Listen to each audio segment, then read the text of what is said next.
Did you know you can change what a cell looks like based on the content of that cell in Google Sheets?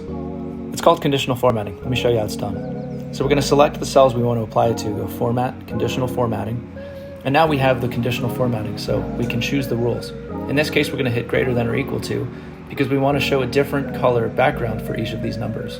And so I'm going to hit 1. This is going to apply to any cell that has any content in it that is greater than 1. So I choose my background, and now we're going to add the next rule. So I'm going to hit greater than or equal to. I'm going to skip 2 and go to 3. Choose the background color.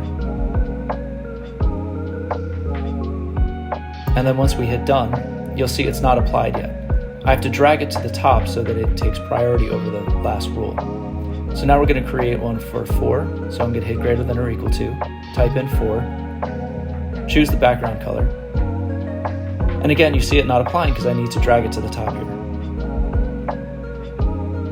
Now let's do the last one. So we're going to set equal to 5, and then we're going to change the background color for that one as well. Now conditional formatting rules will go down the list of rules until one applies, and it will stop there. So that's why we have to drag this one to the top.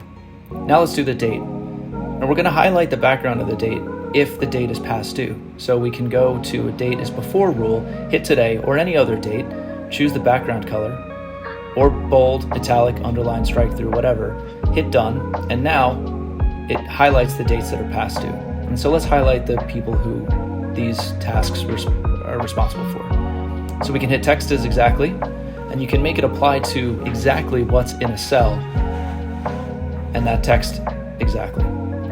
Or we can hit another rule that the cell contains a word. So if in this case, if we put else, it will highlight any of the cells that have something else, anything else, etc.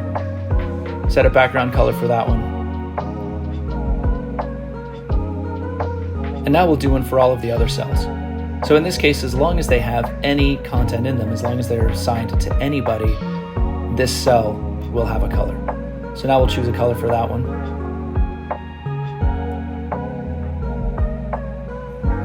Now if I drag that last rule above the second rule, you'll see it takes precedence because the cell is not empty. All of these are not empty, and so that cell will take precedence. And there you go. Voila.